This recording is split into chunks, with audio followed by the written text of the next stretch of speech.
Mía, que ahí están empezando a grabarla, ¿verdad? Sí, estoy grabando yo, sí, así que tranquilo. Voy a continuar, ¿cierto? Sí. Sí, adelante. Entonces, la tabla de contenidos será la descentralización, la autonomía, el federalismo, las funciones de los gobernantes, dónde están en las normas de Colombia, para poder saber cómo, por decirlo así, el manual de funciones del presidente de la República, el manual de funciones de los gobernadores y el manual de funciones de los alcaldes, para saber dónde se pudieran acercar inclusive y dónde son absolutamente divergentes. El sistema tributario, que es donde es el tema álgido real, la gente no entiende por qué es el tema álgido, adicionalmente, porque el tema álgido en el que nos centramos a veces mucho en la fundación, pero que creo que para todo el país en este momento también es claramente muy importante, es el tema del orden público. Pero entonces los temas importantes son orden público y hacienda pública o sistema tributario. Y por último, mirar qué es lo que sí se puede hacer en un diálogo regional. Yo lo primero es pedirles una oración, voy a ser muy sincero, por un gran líder que conocí hace 25 años cuando nos recibió en la Escuela Naval, que de verdad nos ha afectado bastante, nos conmueve el alma la muerte, el deceso del señor almirante José David Espitia Jiménez, y de verdad que es impactante para nosotros los que fuimos sus hijos allá en el batallón de cadetes de la Escuela Naval en Cartagena. Un saludo muy especial para, si esto lo puede ver mi capitán Magda, sus hijos, que fue todo un honor conocerlo y nos dejó impregnada el alma y el espíritu del patriotismo y el amor por la institución y por Colombia. Entonces, antes de iniciar, quería hacer ese homenaje. Voy a continuar entonces. Amén. Amén. La descentralización, entonces, para los que tienen ahí el computador abierto, no están viendo por los celulares, importante buscar qué es la descentralización y qué es lo que se estaba buscando. Entonces digo, ¿desde cuándo?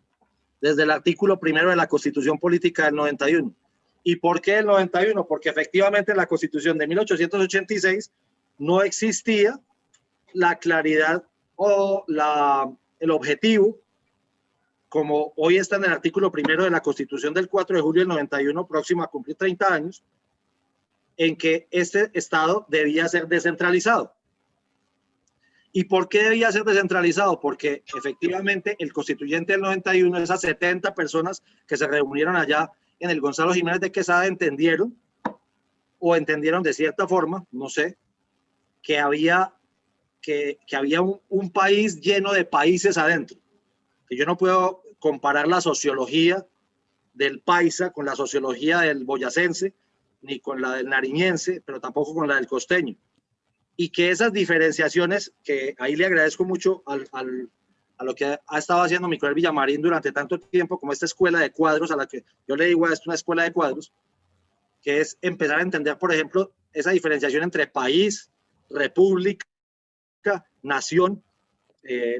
Esos conceptos hay que entenderlos bien para poder entender qué fue lo que los constituyentes plasmaron ahí. Entonces, el concepto de centralización no es algo que se estén inventando en este momento el gobierno, tampoco esos promotores del paro que no representan a casi nadie, tampoco los que están en las calles, tampoco los medios de comunicación y tampoco la academia.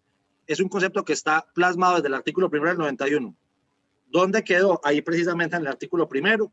Los invito a leerlo. ¿En qué consiste? Son conceptos muy más del derecho que del derecho constitucional, del derecho administrativo. Entonces ahí empieza uno a mirar que hay cosas, que hay temas de desconcentración y hay temas de descentralización. Y es como efectivamente el Estado central, el Estado-nación, no puede prestar todos los servicios que debe prestar. ¿Con qué se inicia el Estado-nación inicialmente? Salud, educación y algo de saneamiento básico. Con eso se inició. Ya hoy se han abierto muchísimo los servicios que tienen que prestar un Estado-nación y el Estado departamental y el Estado municipal también. Entonces, ¿en qué consiste esto? Repito, buscar que los servicios que tiene que garantizar un Estado puedan efectivamente llegar a las regiones sin que solamente exista la oficina de Bogotá. Entonces, esa descentralización se ve reflejada en algo así. Hasta hace pocos meses existía una un despacho público que se llamaba Coldeportes. Voy a poner un ejemplo. Y el despacho público que se llamaba Coldeportes fijaba unas políticas públicas sobre el deporte y la recreación en Colombia, pero para poder que se aplicaran en Antioquia, por ejemplo, hoy voy a hablar mucho de Antioquia porque estoy acá y porque me queda pues mucho más fácil los ejemplos, tenía que ser por intermedio de Indeportes Antioquia, que es una dependencia de la gobernación de Antioquia. ¿Qué quiere decir eso? Que en Antioquia no hay una oficina de Coldeportes. No, efectivamente no. Existía Indeportes Antioquia, que es la que debe plasmar todas esas políticas públicas hacia abajo, hacia los 125 municipios del departamento de Antioquia, en las 9 subregiones. Pero adicionalmente, en el municipio de Medellín, en el municipio de Envigado, en el municipio de Caldas, donde estén en el municipio del área metropolitana y donde haya municipios que tengan esa capacidad, por ejemplo, como Río Negro, en Antioquia, entonces también hay un INDER. Aquí en Medellín se llama el INDER Medellín, Instituto de Recreación y Deportes. Eso en el tema deporte, y por eso lo toco así. Hay otros temas en los que efectivamente se vive otra cosa como la desconcentración. Entonces, la 4ª Brigada del Ejército que queda acá, los batallones que quedan acá, ¿a qué figura se refieren? ¿A descentralización o a desconcentración? Entonces, es más una desconcentración que una descentralización. Porque el comandante de la 4ª Brigada o el comandante de la 7ª División, que los dos quedan acá, no recibe órdenes, ya estamos metiéndonos en el tema de orden público que nos interesa a nosotros, no le recibe órdenes, esa es la verdad, al gobernador de Antioquia. No le reciben órdenes al alcalde de Medellín. ¿Qué reciben? Reciben colaboración, reciben armonía, reciben coordinación armónica, se llama eso, pero no reciben órdenes de ellos. Ya vamos a empezar a entender por qué estamos hablando de esto. ¿Funciona la descentralización? Seamos muy sinceros, no funciona muy bien. Aún hay una cantidad de despachos y hay una cantidad de temas que siguen en la centralización total y que incluso los departamentos, habiendo logrado algo de descentralización, les voy a poner ya un ejemplo para que lo entiendan, el nivel central ha vuelto a cooptar los temas. Tema específico, pasaportes. Los pasaportes en el departamento de Antioquia, para la ciudad de Medellín inclusive, se sacaban en el edificio de la gobernación de Antioquia. Se llamaba Oficina de Pasaportes, ¿verdad? Creo que en Bogotá también es en el departamento de Cundinamarca. Eso es una forma de desconcentrar las funciones, de descentralizar las funciones. Sin embargo, la oficina de Antioquia era muy eficiente, sacaba muchos pasaportes, no había que ir a Bogotá, no había que pedir la cita por Bogotá, simplemente se pedía la cita acá o se hacía la fila acá y era muy eficiente. ¿Qué terminó decidiendo? Eso fue en el gobierno anterior. El gobierno nacional anterior, por medio de Migración Colombia o por medio del Ministerio de Relaciones Exteriores, que se necesitaba un sello o una autorización que diera Migración Colombia, entonces que ya no tenía la autonomía la oficina de pasaportes de la gobernación de Antioquia, sino que tenía que hacer un filtro y tenía que ir a Bogotá el pasaporte y volver a Medellín. Entonces le pusimos una talanquera estúpida, demostrando que la descentralización que está en el artículo 1 de la Constitución no funciona así de bien. Mire, ya hemos hablado de 2 o 3 temas. Deportes, hemos hablado de orden público, militares, y hablamos de pasaportes. Les voy a hablar uno último. El tema minería. En Colombia hay minería en muchos departamentos, pero el único departamento que tiene delegación para tramitar la fiscalización minera en Colombia es Antioquia. No quiere decir que es el único departamento que tiene Secretaría de Minas, porque ahora también tiene Secretaría de Minas Boyacá. Nació después. Sin embargo, la delegación para la fiscalización de la minería solamente la tiene el departamento de Antioquia. Y se la han querido quitar de nuevo. ¿Quién? La Agencia Nacional Minera, el Ministerio de Minas. Entonces, miren, les doy 4 ejemplos solo para empezar de que la descentralización no es un tema consolidado en Colombia y ha sido más aspiracional que real. Listo, ahí les di los 4 ejemplos. Y el tema álgido, ¿cuál es siempre? En cualquier tema de los que les hablé anteriormente y en otros. El tema del sistema general de participaciones y el tema de regalías. ¿Por qué? El tema de la plata. Si se saca la plata en Antioquia, si se saca la plata en Casanare, con el tema del petróleo, si se saca el tema de el petróleo en Arauca, si se saca las minas en Muso, Boyacá, si se saca la minería, no sé, de oro en Santander o de carbón en La Guajira, esa plata, ¿cómo se reparte? Entonces, tendrá que venir a Bogotá una bolsa central y de ahí, desde el Departamento Nacional de Planeación, es que se empieza a repartir a los departamentos, que de ahí, inclusive les cuento un chisme, de ahí surge esa expresión de la mermelada. La dice el ministro de Hacienda de Juan Manuel Santos, Juan Carlos Echeverry, hoy precandidato presidencial por el Partido Conservador, cuando dijo que había que repartir la mermelada por encima de toda la tostada. Estaba hablando de la modificación que hicieron en 2011, y el gobierno, ahí hay unos micrófonos abiertos,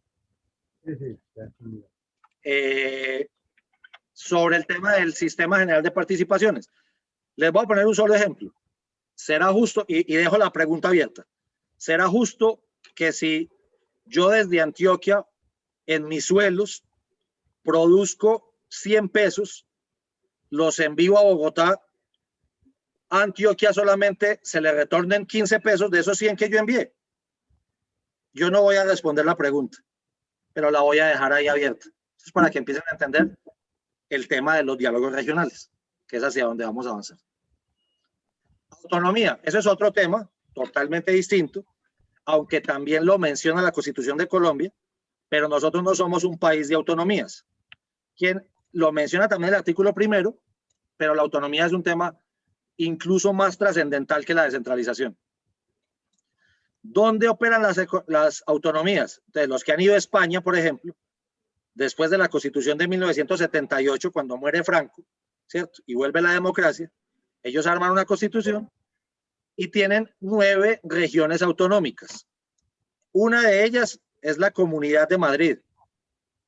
Otra de ellas es Barcelona, otra queda al sur, otra es el País Vasco. Son 9 en últimas.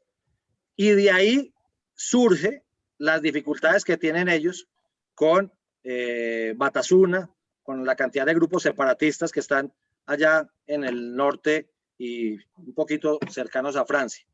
Esas autonomías funcionan en que tienen casi todos los temas, hablemos bien de descentralización, de desconcentración o de delegación, de los 3 temas, siempre vamos a estar hablando de temas de recursos públicos, de hacienda pública, de usted cuánto produce y usted cuánto manda al centro, usted cuánto produce y a usted cuánto le devuelven para que usted gestione sus propios problemas, usted cuánto produce y con cuánto se va a quedar allá y cuánto tiene que entregar para la Unión.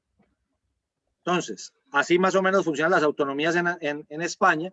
¿Es óptima?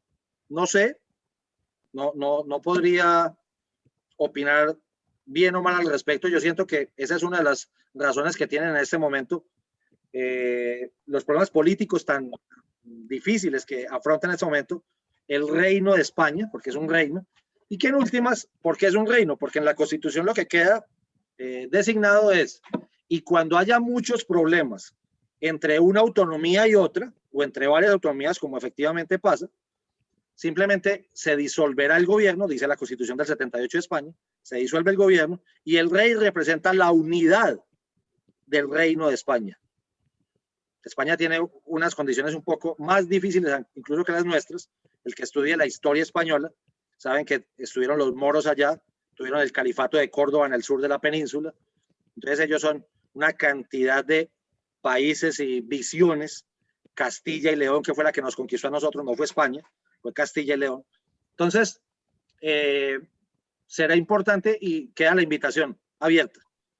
Aquí estamos intentando buscar algo, las RAP, por eso lo puse ahí, que son regiones autonómicas. Están intentando hacer unas, en este momento se están uniendo por departamentos. Todo esto tiene que ver con temas de planeación, de desarrollo y de economías. ¿Ok? el viejo Caldas, lo que era el antiguo Gran Antioquia, Caldas, Risaralda, Quindío, están intentando hacer una, pero también hubo algún tipo de referendo en algunos años anteriores, liderado por un señor que fue inclusive constituyente y que sabe que la Constitución proporciona la figura, o sea, permitiría hacerlo, pero nunca se ha desarrollado, porque nunca se ha desarrollado algo que se llama el POT, el Plan de Ordenamiento Territorial. No sé si recuerdan a un señor que se llamaba, o se llama, Verano de la Rosa, Eduardo Verano de la Rosa. Él fue inclusive gobernador del Atlántico y él promovió que se hiciera la región Caribe, que los 7 departamentos se unieran y que de ahí surgiera un tema de planeación con un tema de presupuesto propio. ¿Para qué? Para no entregarle tantos recursos al nivel central y que pudieran tener algo más de autonomía. Eso se ha estado buscando también. Todo lo que le estoy dando es contexto a los diálogos. Federalismo, ¿en qué consiste? Es básicamente como nacieron los Estados Unidos, que son el primer país incluso que tiene el concepto de constitución. Son estados con autonomías, pero fíjense algo que la gente no entiende muy bien. Allá en enero de todos los años hay algo que se llama el discurso del Estado de la Unión. No sé si saben, si lo han visto. Llega el presidente allá no hay república, el presidente de la Unión, que eso es en Estados Unidos, y él le da un discurso a la Unión Americana. En ese Congreso es el Congreso Federal. O sea, allá hay senadores federales y hay Casa de Representantes, allá se llama la House of Representatives federal. Pero cada uno de los estados también tiene Congreso. Eso casi nadie lo sabe. De hecho, nosotros tenemos en este momento una colombiana que es senadora por el estado, senadora del Congreso de Nueva York, para que la busquen por ahí en internet. Entonces hay senadores del estado de Nueva York, hay senadores del estado de Texas, hay senadores del estado de California y hay senadores del estado de la Florida. ¿Y qué tanta diferencia tiene eso? Pues que ellos producen sus propias leyes. Entonces voy a decir un solo ejemplo para que lo entiendan desde las películas de Hollywood. Por eso es que usted va huyendo en un carro y en un estado está la pena de muerte y cuando cruza la frontera, en el otro estado ya no hay pena de muerte. Pero también hay colaboración entre las policías estatales. Ahí empezamos a llegar al tema nuestro. Nosotros tenemos una policía nacional porque somos un estado central y unitario, lo dice el artículo 1 de la Constitución, central y unitario. Los Estados Unidos tienen policías federales, la policía del estado de Washington, la policía del estado de Nueva York, la policía del estado de la Florida, del estado de Texas, del estado de California. Pero adicionalmente, fíjense, y vámonos al tema de Estados Unidos, ustedes se dieron cuenta cuando se empezaron a dar los disturbios con respecto a las elecciones del presidente Biden y que no había ganado Trump. ¿A quién les tocó llamar? A la Guardia. Pero no era la Guardia Nacional, sino que eran las guardias de los estados. La Guardia del estado de Washington. Y empezaron a llamar a las otras guardias cercanas, de North Carolina, de Virginia. Llamaron a esas guardias para que protegieran el Capitolio de los disturbios que empezaron a pasar en ese momento. No sé si lo recuerdan. Esas guardias estatales tienen otra figura que es totalmente diferente al Army, totalmente diferente a la Navy, totalmente diferente a la Coast Guard, totalmente diferente a la USF. ¿Listo? Entonces, es importante entender las diferencias tan grandes que ellos tienen con nosotros. Por eso ellos tienen un gobernador, pero un gobernador allá es tremendamente importante. Por ejemplo, el presidente Clinton fue gobernador del estado de Arkansas. El hermano de Bush, Jeff Bush, gobernador del estado de Florida. Y ellos no son de Florida durante mucho tiempo. ¿Ok? ¿Por qué les estoy contando esto?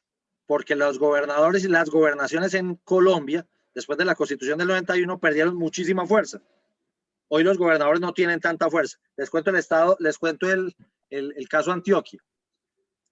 El presupuesto del departamento de Antioquia es menor que el presupuesto completo para el municipio de Medellín, que es un solo municipio de todo el departamento de Antioquia. Entonces, ¿qué será más importante, por ejemplo, políticamente hablando? ¿Ser alcalde de Medellín o ser gobernador de Antioquia? Entonces, quisieran más ser primero alcaldes de Medellín que gobernadores de Antioquia, por el manejo de presupuesto, por el manejo burocrático, por los manejos que pueden dar. ¿Ok? ¿Me estoy haciendo entender? Sí, señor. Bueno, muy bien. Sigo en el contexto. En cambio, en Bogotá, los bogotanos no pueden votar por diputados a la Asamblea de Cundinamarca, no pueden votar por gobernador de Cundinamarca. Y me dirán ustedes que viven allá si es mentira. Tiene que vivir uno en un municipio por fuera del Distrito Especial de Bogotá para poder votar por el gobernador del departamento y por los diputados. En Antioquia, en Medellín, votamos por alcalde, por concejal de Medellín, por diputado de Antioquia y por gobernador de Antioquia. Fíjense cómo no está todavía muy bien organizado el asunto. Mi opinión desde la academia es que los medellinenses no deberíamos poder votar por gobernador de Antioquia ni por diputados. ¿Por qué?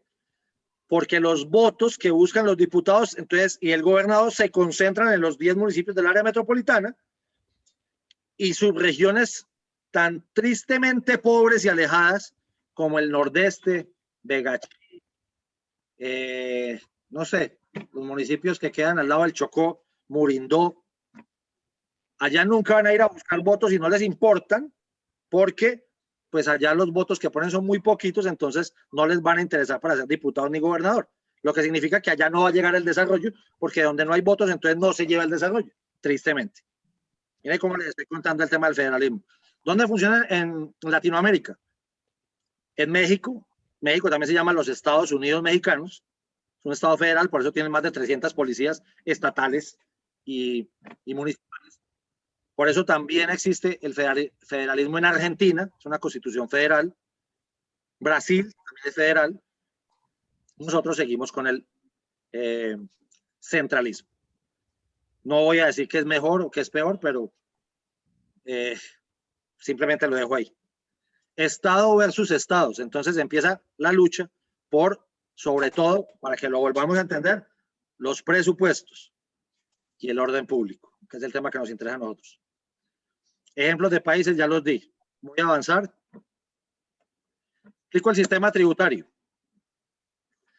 No soy experto tributarista, pero les voy a explicar básicamente que existen impuestos nacionales, impuestos departamentales, impuestos municipales. Esos impuestos nacionales, por ejemplo, les voy a contar solamente dos. El IVA es nacional. ¿Qué significa? Que llega a una bolsa del Ministerio de Hacienda a nivel nacional. Así lo paguemos por acá. El impuesto a la renta llega a la bolsa del Ministerio de Hacienda.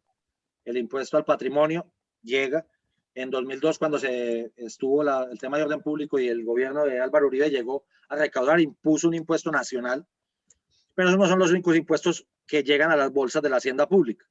Impuestos departamentales. Para poder que los departamentos recauden impuestos, tiene que existir una ley, fíjese pues, el Congreso autoriza a que los departamentos recauden. Les doy 2 o 3 ejemplos. Uno, el impuesto al consumo.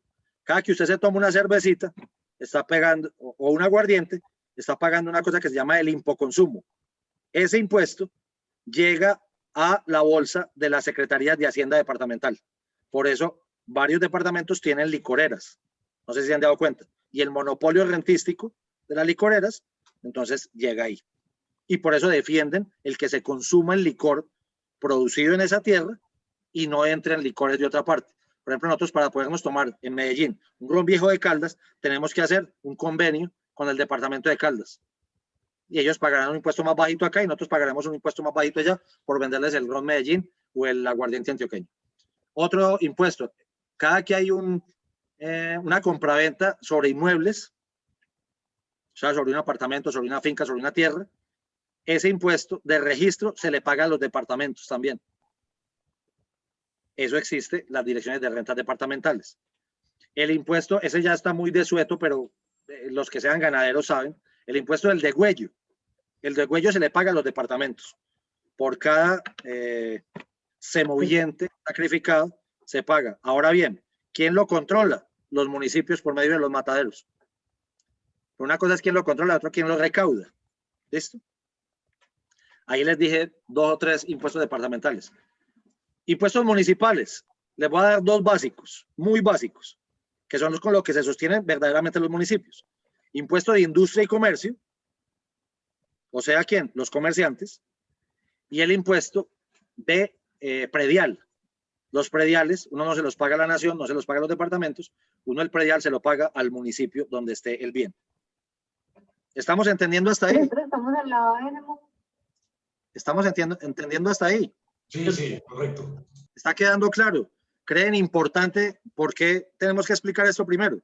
Todo ese contexto es importante. Ok. Entonces ahora, tributos, tasas y contribuciones. Una cosa son los impuestos, otra cosa son las tasas y otra cosa son las contribuciones. Aunque a todos le dicen contribuciones, esto es un tema muy de Hacienda pública. Pero para explicarles, hay cosas que uno paga como la tasa aeroportuaria. Cuando se va a montar en el avión. Eso simplemente se paga una vez y lo paga solamente el que va a utilizar el servicio. ¿Listo? Valorización. Aquí en Medellín, cuando nos fueron a hacer el metro, entonces, es que el metro va a pasar cerquita de su casa, entonces se derrama la valorización sobre unos predios anexos a esa obra pública. Les cuento aquí entre nos, inclusive hay gente a la que se le desvalorizó la casa en vez de haberse le valorizado, porque le metieron el metro cerquita. Pero le tocó pagar valorización. Y ustedes, muchos de ustedes ya han pagado valorización en muchos de sus municipios, incluso en Bogotá, pues hay una gran discusión con eso desde la gobernación, desde la alcaldía de Peñalosa. Ejemplos de países. El sistema tributario no funciona igual acá que en otros países. Eso hay que entenderlo. Y nuestro estatuto tributario es una colcha de retazos.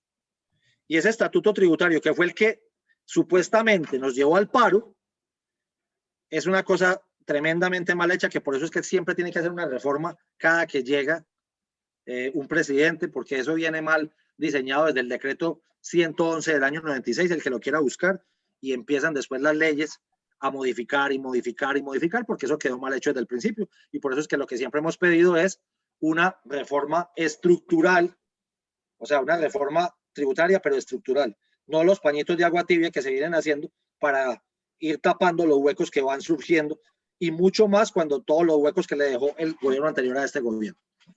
Muy bien. Las funciones de los gobernantes. Para el que tenga el computador ahí. Podríamos decir que el manual de funciones de un presidente en Colombia está en el artículo 189 de la Constitución. Son como 26 o 27, no me acuerdo. 26 o 27 funciones del presidente de la República. Y cómo se diseña el Ejecutivo está en una ley, la ley 489 de 1998. ¿Qué significa eso? Que el sector central, el nivel ejecutivo, ni siquiera lo puede rediseñar un presidente de la República, por más que él sea la cabeza del Ejecutivo. Él puede diseñar cosas adentro administrativas, pero él no puede diseñar el diseño estructural. Él no puede diseñar o rediseñar o modificar una ley sin el consentimiento del Congreso. Entonces, si no tiene las mayorías en el Congreso, no podrá modificar la ley 489 del 98, que es la que nos da la estructura del sector ejecutivo en Colombia. La estructura del nivel legislativo es otra cosa, es la ley 5ª del 92. La estructura del nivel judicial es otra cosa, es la ley 270 del 96, y ahorita con unas modificaciones de actos legislativos. Pero lo que hay que entender es que en un Estado de Derecho, ni siquiera el presidente puede estar por encima del ordenamiento jurídico, que es lo que uno nota con tristeza en el analfabetismo que se percibe rampante en una cantidad de peticiones de los marchantes o de todos los que han estado protestando. Los gobernadores tienen su manual de funciones en el artículo 304 de la Constitución Política de Colombia y en los decretos 1222 y 1333 de 1986. Mire cómo han perdido de fuerza los gobernadores. Sus funciones están en unos decretos de antes de 1991. O sea, ¿cómo habrán perdido de fuerza los gobernadores? que esas reglas ni siquiera les ha dado por modificarlas. Siguen ahí, más o menos, pero las gobernaciones perdieron muchísima fuerza después de la Constitución del 91. ¿Y por qué tenían tanta fuerza antes? Porque los 32 gobernadores, antes eran menos departamentos inclusive, los que estamos más viejitos acá recordamos que eran intendencias y comisarías, ¿cierto? Todos eran nombrados por el presidente de la República, hasta el 91, donde ya el presidente pierde el poder sobre las gobernaciones, se eligen, pero las gobernaciones, como tienen tan poquito recaudo, tan poquito presupuesto, el poder depende del presupuesto. Y eso es algo que, así suene raro, feo, incómodo, políticamente incorrecto, es así. Son los presupuestos los que dan el poder o no. Por eso es tan poderosa la alcaldía de Bogotá. Porque los recursos de la alcaldía de Bogotá incluso superan los de algunos países pequeños. No sé si ustedes lo sabían. Bogotá recauda más que ciertos países del mundo. Solo Bogotá. Eso ya es mucho decir. La ley 388 dijo algunas cositas entre gobernadores. La ley 617 hizo reducción del gasto y ahí siguen intentando hacer austeridad con el gasto, con una cantidad de cosas que venían desde esa época. Los alcaldes. El manual de funciones de los alcaldes está en el artículo 315 de la Constitución Política, en la ley 136 de 1994 y en la ley 1552 del 2012, que se me olvidó ponerla ahí el año. Pero los alcaldes adicionalmente tienen un régimen especial. Bogotá tiene un régimen especial que solamente acoge algunas cosas del régimen, de los regímenes municipales, pero el resto son regímenes, es un régimen especial. Bogotá se mueve solito. Por eso lo puse así como régimen de distrito especial. Y a veces son tan difíciles de controlar. Y a veces también es tan difícil de mirar las proyecciones políticas de alguien que fue alcalde de Bogotá. Porque el que es alcalde de Bogotá, pues, y no le fue bien, pues, ¿cómo quiere ser posteriormente gobernante de Colombia? Es muy complejo. ¿Sigo? Ya voy a acabar. Entonces, ¿qué sí se puede hacer y qué no se puede hacer en un diálogo regional? De acuerdo a todo el contexto que les dije. En los diálogos regionales, los gobernadores, los alcaldes, los secretarios de despacho, ¿qué sí pueden hacer? Escuchar a la comunidad. Eso sí se puede hacer. De hecho, es recomendable. Recoger las propuestas. Sí lo pueden hacer. Organizar los temas y explicar qué sí se puede y qué no se puede. También lo puede hacer. Y transmitir y ser voceros y puentes con el gobierno nacional. ¿Sobre qué? Y digo, ¿qué temas se pueden y qué temas no se pueden? Vamos a los temas propios, ya para finalizar.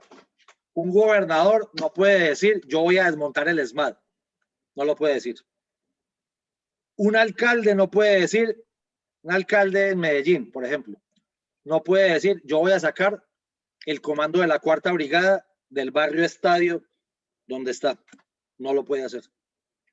¿Por qué? Porque son temas nacionales, son temas de seguridad y orden público, que son exclusivos del presidente de la República. ¿Se podría concertar con el gobierno nacional? Eso es otra cosa. Pero él, en su poquísima autonomía que tiene el alcalde para esos temas y poquísima autonomía que tiene en los temas, en otros temas más, minería, como se los mencioné, no puede hacer muchas cosas. Entonces, ¿por qué lo traigo hacia el diálogo regional y hacia el enfoque jurídico? Porque lo que yo siento, y esas son mis conclusiones, es a los gobernantes locales se les está olvidando o los están confundiendo sus asesores. En este momento, por ejemplo, el gobernador de Antioquia no es abogado y no tiene que serlo, y el alcalde tampoco es abogado, el de Medellín no tiene que serlo, pero sí tiene asesores. Entonces, o lo están asesorando mal, o están actuando mal en muchas ocasiones, o por fuera del ordenamiento jurídico, o están actuando mal de mala fe, o están actuando mal por algo, pero no sé por qué. Pero a veces están actuando como si tuvieran funciones que no tienen, autonomías que no tienen, delegaciones que no tienen. Y creo que en esto hay que ser absolutamente claro. En esa confusión de roles, de labores, de tareas, de funciones que han venido propiciando esos gobernantes, sobre todo los actuales, han ido confundiendo a los ciudadanos también, ayudados también de los medios de comunicación, que increíblemente casi todos en las mesas de trabajo tienen abogados, pero tampoco explican eso, no sé por qué. Y la academia ha guardado un conveniente silencio, que era la que debería salir a explicar, no señor, señor alcalde, usted no puede poner al ejército, como quería un alcalde aquí en la ciudad de Medellín en algún momento, poner a perseguir unas bandas de atracadores de motos. No, señor. ¿Por qué? Los ejércitos no están para eso. Y eso que no había nacido la doctrina Damasco, que no me gusta, pero que en algo da claridad y que hay que distinguir. El modelo entonces ha venido derivando en lo malo y dice que viene derivando en que lo malo viene del Estado-Nación y lo bueno surge del Estado-Región. Lo dije por allá en las protestas del año pasado, en 2020. Cuando pasan cosas malas, entonces es el gobierno nacional, es el ministro. Y cuando pasan cosas buenas, entonces soy yo el alcalde y saco pecho. O soy yo el gobernador y saco pecho. No, señor. ¿Y por qué pueden hacer esas maniobras de engaños mediáticos? Porque el pueblo no conoce, porque los medios no ayudan y porque la academia tampoco ayuda. Entonces, conclusión final, es el momento de poner orden en la casa o de que cambiemos el modelo. Así de simple. ¿Queremos pasar al federalismo? Entonces pasemos al federalismo. ¿Queremos pasar a las autonomías como en España? Entonces pasemos a las autonomías en España. Pero no puede ser que tengamos un modelo central, unitario, descentralizado, y queramos empezar a actuar los gobernantes locales como si estuviéramos en otro modelo. Esa era toda mi charla. Les agradezco mucho. Yo les agradezco de nuevo por la invitación y espero que estos daticos sirvan en la formación de los líderes del futuro que asumirán el mando del país y de las regiones. A ver si le ponen orden a esto. Le agradezco de nuevo a mi coronel Villamarín por continuar persistiendo en esta escuela de cuadros tan importante. Muchísimas gracias. Capitán Alargué Úsuga. muchísimo. Alargué muchísimo. No, está bien. El capitán Úsuga, hoy en día va a moderar la palabra la ingeniero Rosita, y no sin antes advertirles a todos los que van a participar que levanten la manita y fuera de eso utilicen el tiempo que hemos establecido de 2 minutos. Yo les voy a pedir un favor muy especial. Todos Tengo 20 minuticos para responder preguntas. Ok, porque tengo vale. otro compromiso. Listo. Listo. Mejor todavía. Bueno, un abrazo. Ingeniera Rosita tiene la palabra.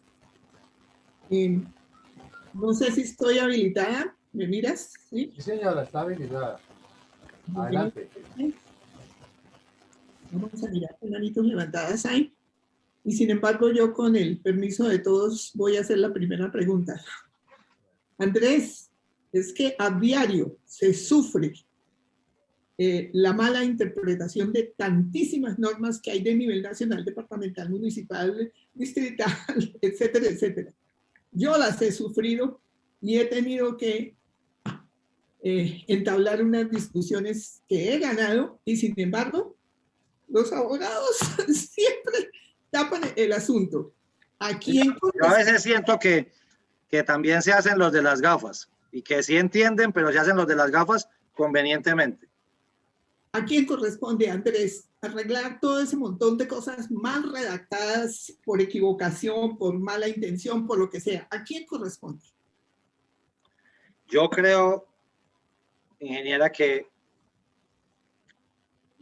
es el nivel central, pero creo que le debemos ayudar todos, porque es que el nivel central también a veces goza de incredibilidad.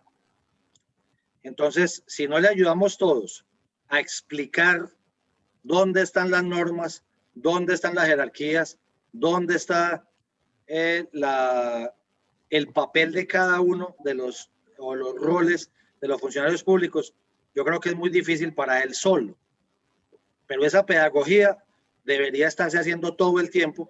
Y yo a veces entiendo también que el nivel ejecutivo, el nivel central, a veces cae en algo que es preocupante y es querer quedar bien con todo el mundo. ¿Cierto? Él no quiere estar en relaciones tirantes con los alcaldes o tirantes con los gobernadores y es entendible. ¿Por qué? Porque se quieren sacar proyectos adelante conjuntamente. Usted pone un pedacito y yo pongo otro pedacito, por ejemplo en temas de infraestructura, en temas de yo pongo una contrapartida, usted pone la otra y sacamos este proyecto adelante. Por ejemplo en ley de metros, que es 70 y 30. La ley de metros dice que pone 70 la nación y 30 los municipios. Entendiendo que ellos quieran tener unas buenas relaciones de armonía, de cordialidad, también es importante que, un lado, lo cortés no quita lo valiente. Que si bien quiero tener las relaciones de la mejor forma fluida, también tienes que entender, señor gobernante local, que en ciertos temas el único que mando soy yo. Yo puse un temita ahí que no lo expliqué porque me estaba aquí tapando, pero mire, cuando murió el gobernador de Antioquia, que lo matan las FARC en el año 2003, eso surge de una gobernación de Antioquia intentando hacer diálogos con las guerrillas, o sea, temas de orden público que no le correspondían al gobernador, y se puso a hacerlos él. Y eso generó, mira lo que generó, cosas tan graves como esa. Porque los gobernadores no tienen la facultad, a menos que el gobierno nacional los designe como mediadores de paz con algún grupo armado al margen de la ley, de hacer eso. Si no tiene la facultad, no lo haga. Es una sugerencia respetuosa y cariñosa para el gobernador que pueda ver este audio algún día, o este video. Gracias, Andrés. Sí, señor. Con la brevedad que hemos solicitado siempre y refiriéndonos específicamente a los temas que ha tocado el conferencista, le otorgo la palabra a Eduardo Patiño, por favor. Adelante, Eduardo. Muchas gracias, Rosita, capitán Úsuga. Pues felicitarlo por su intervención, su conferencia. Muy magistral, muchas gracias por habernos informado. Yo tengo dos preguntas que quisiera hacerle. Bueno, la primera es, ¿por qué se ha llegado a ese nivel de desentendimiento entre el poder central y el poder local? Eso por un lado. Y la segunda, ¿usted considera que de pronto es que la Constitución del 91 ha llegado a un punto de desgaste y lo más posible o probable es que se deba sustituir la Constitución, convocar una constituyente y crear una nueva Constitución? Gracias por las preguntas, mi capitán. Yo voy a ser sincero. Yo desde que estudié la Constitución del 91, yo no soy un ferviente admirador, por decirlo así. Yo no soy un ferviente admirador de la Constitución del 91. Más o menos en los mismos términos de mi profesor Jesús Vallejo Mejía. Sin embargo, creo que más que cambiar la Constitución, yo siento que lo que ha venido pasando son dos cosas más bien. Una, se ha interpretado al amaño, sobre todo de la Corte Constitucional, sin tener ni siquiera las facultades para ello. Porque una cosa es tener las facultades para defender el espíritu de la Constitución y otra cosa es autocrearse facultades para interpretarla a su amaño y a su acomodo, con sesgos ideológicos adicionales. Entonces, yo creía que la Constitución, bien interpretada y bien aplicada, hasta nos daría para sobrevivir. Porque es que cambiar la Constitución es un tema muy delicado. ¿Y por qué? Porque cuando usted llama a una Asamblea Nacional Constituyente, eso es como una caja de Pandora. Usted sabe cómo empieza, pero no sabe cómo termina. O sea, de ahí puede salir lo que sea. Es un tema súper delicado. Porque usted no sabe cómo está la foto del país en ese momento, las mayorías del país en ese momento, y esas mayorías que pueden terminar metiendo ahí, que terminemos haciendo, como decía mi papá, que en paz descanse, por hacer bonito hagamos feo, ¿cierto? Por hacer un gesto hagamos una mueca. Correcto. Entonces, yo creería que interpretándola bien, pero la interpretación, una buena interpretación más bien, pasa por conocerla. Porque entonces lo que yo siento es que los que la han interpretado a su amaño, a su antojo, a su acomodo, sesgado, lo han hecho porque como el resto de la gente no la lee, entonces, usted no la lee, pero yo sí la interpreto. Yo la leo y la interpreto. Cuando el pueblo colombiano se apropie del texto constitucional y diga no señor, y mucho más con las redes sociales de ahora y mucho más con todo lo que está pasando, digan, no señor, es que eso no es lo que dice ahí. Eso es una interpretación suya, pero eso no es lo que dice ahí. Y empecemos a dar debates sobre la interpretación correcta de la Constitución. Creo que nos puede ayudar. Y creo que estos son los espacios precisamente para eso. Muchísimas gracias. Gracias, mi coronel. Correcto. Muchas gracias, capitán. Gracias, mi coronel. Andrés. Por favor, tiene la palabra Andrés Rengifo. Muchas gracias. Buenas noches, doctor Úsuga. El punto anterior tiene que ver con lo que voy a comentar y es un poder supraejecutivo, por decirlo de alguna forma, y tiene que estar relacionado con la rama judicial. Ellos están ejerciendo muchísimas de sus acciones con un impacto en la vida del país por la politización y por el grado de sindicalización de ellos mismos.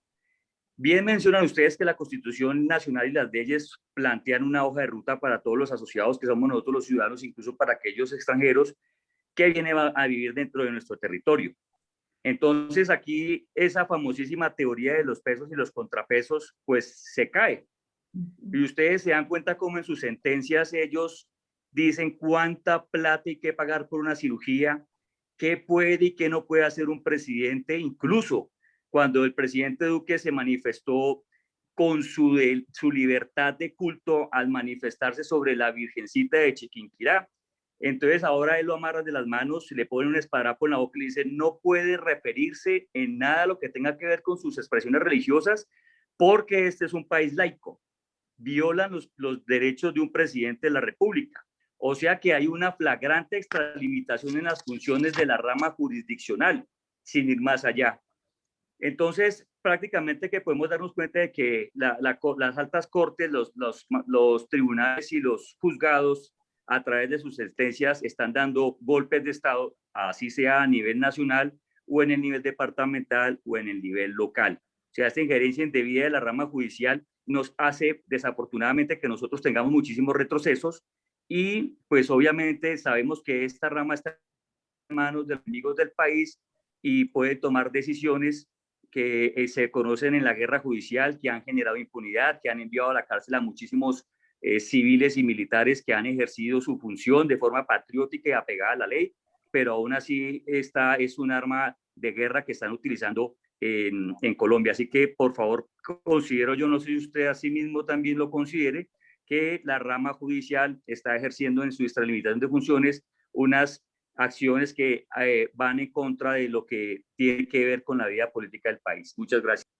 Estoy absolutamente de acuerdo y no tendría nada más allá que aportar. De hecho, lo dije en mi última intervención acá, sobre las 16 curules de la FARC. Lo dije abiertamente. Están legislando, así de simple. Y no solamente legislan, sino que adicionalmente quieren administrar también. Entonces quieren ser ejecutivo, quieren ser legislativo, quieren ser judicial y quieren ser órganos de control. Absolutamente preocupante, pero el mundo no lo sabe. Lo sabemos nosotros acá. ¿Quién lo tiene que contar? El mundo. Nosotros al mundo. Y le faltó decir que partido político de oposición también en algunos casos. Adicionalmente. Sin votos, ¿no? Que es lo peor. Sin votos, porque si usted quiere hacer política, pues listo, quítese la toga y hágale para la tribuna. Pero, ¿y entonces? Así es. Gracias, Andrés. Tiene la palabra Campo Elías Ortiz. Buenas noches, doctor Úsuga, ¿cómo está? Bien, señor, muchas gracias. Mi inquietud es la siguiente, doctor. Respecto a la asistencia militar, esa figura se vio, por ejemplo, ahora cuando se dice que cuando una situación de orden público desborda las capacidades de la Policía Nacional, se puede invocar la figura de la asistencia militar. En días pasados se dio ese fenómeno y se ordenó militarizar algunas regiones o departamentos. Sin embargo, algunos gobernantes no quisieron aceptar eso, dijeron, no, nosotros no queremos militarizar.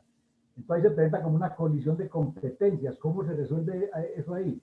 Los gobernadores pueden a discreción tomarla o obviar esa figura o deberían aceptarla por ser una orden superior del presidente. Gracias, doctor. Te agradezco mucho. Es así de simple. Yo lo dije en una entrevista que me hizo el doctor Fernando Londoño y lo dije también en un audio que estuve rodando por ahí. Es así de claro. La asistencia militar no es una sugerencia ni es una petición que hace el presidente de la República. Es una orden clara que dice, él tiene las facultades desde la Constitución y desde el Código de Policía. Entonces, una cosa es que usted dé una orden y otra cosa es que usted haga cumplir la orden, ¿cierto? Lo mismo que en la casa. Usted le puede decir a su hijo, la entrada aquí a las 12 de la noche. Y si el hijo no entra a las 12 de la noche, ya está en usted que eso tenga consecuencias o que eso no tenga consecuencias, ¿cierto? Si la orden es clara y si tiene consecuencias negativas, positivas, neutras o no tiene ninguna. Entonces, para no ahondar más, pero efectivamente es así. Y yo aquí invitaría, mi coronel Villamarín, precisamente sobre lo que me preguntan. Yo invitaría a hacer un análisis académico en esta buena escuela de cuadros que usted tiene sobre la toma del Palacio de Justicia y la figura de la asistencia militar. Porque ese noviembre del 85, pues esa figura no existía, ¿cierto? Entonces, ¿qué tan conveniente hubiera sido que existiera para ese momento? ¿Por qué la policía no hizo lo que tuvo que hacer en ese momento y le tocó entrar al ejército? ¿Cómo de tomar las decisiones? Era otra constitución, era otro contexto, ¿cierto? Pero mirar esa figura hoy de la asistencia militar que consagra la ley 1801 Código de Policía e incluso la doctrina Damasco y en el entorno de la toma del Palacio de Justicia. Creo que ahí empieza uno a pensar cositas distintas y lo invito a que hagamos la reflexión, señor. Gracias, doctor, mi amor. Se me está acabando el tiempo. Sí. No tenemos más manitos levantadas, pero tenía a mi coronel Iván González. No sé si retiró el deseo de hablar. Coronel González. Entonces, por favor, le cedo la palabra al coronel Luis Alfonso Carvajal. Gracias, Rosita. Buenas noches. No, bueno, por el tiempo la pregunta que le iba a hacer ya no la voy a hacer, pero ha sido usted muy objetivo, Andrés. Demasiado objetivo. Gracias, señor. Demasiado concreto.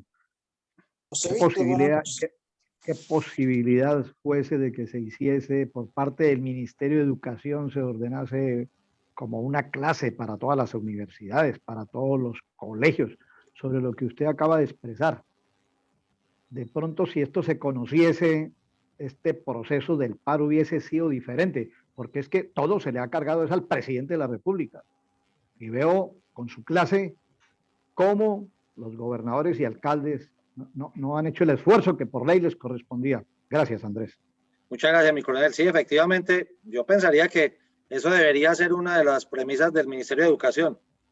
Pero, entonces, recomendación para la doctora, si alguien se la hace llegar, que le explicaran hoy a todo el pueblo colombiano estudiante, universidades y colegios, pero fíjese usted, si eso lo dejaría hacer FECODE, imagínese, porque es que ellos nadan es en ese mar de ignorancia que tenemos. Es básicamente eso. Gracias. Gracias, mi coronel. Bueno, en vista de la urgencia que tiene el conferencista, le doy la palabra a mi coronel Villamarín para que lo despida, por lo menos, y sí, continuaremos o no en la sesión. Bueno, muchas gracias, Rosita. Entonces, en primera medida le decimos a Andrés que, además del agradecimiento y el Dios se lo pague, como dicen los paisas, por habernos acompañado, es que le aceptamos la propuesta y la vamos a hacer del análisis jurídico de lo del Palacio de Justicia, así de que eso lo coordinamos. Y resumiendo, tratando de ser muy concreto en lo que usted nos dijo, es que el país, los colombianos, padecemos de un analfabetismo político terrible. Y ese analfabetismo político lo corregimos es con conocimiento.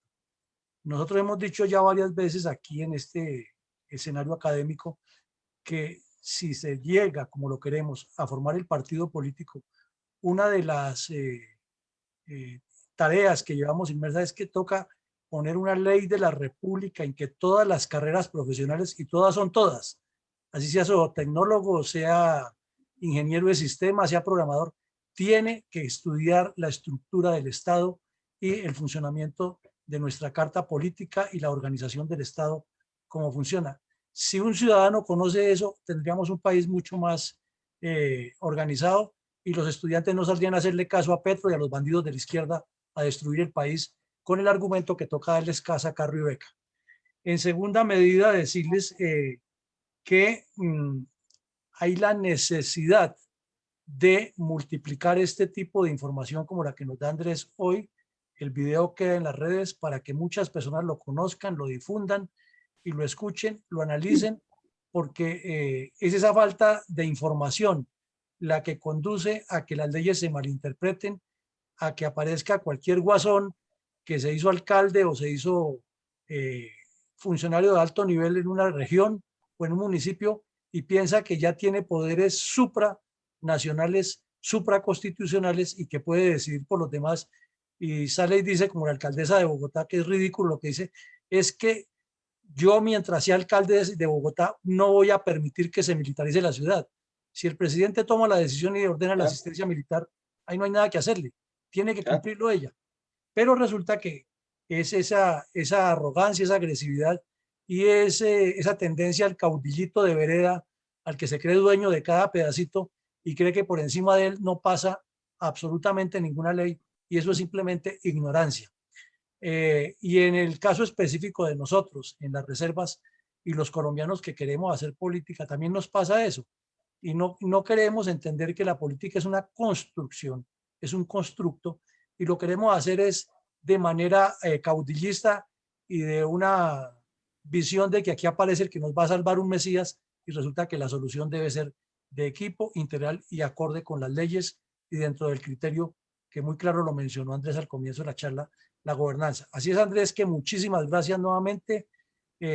Invitado a que nos siga acompañando. Esta es su casa e interpreto el sentir de todos los que no pudieron hablar para decirle que le agradecemos mucho esta información y toda la que nos pueda seguir aportando.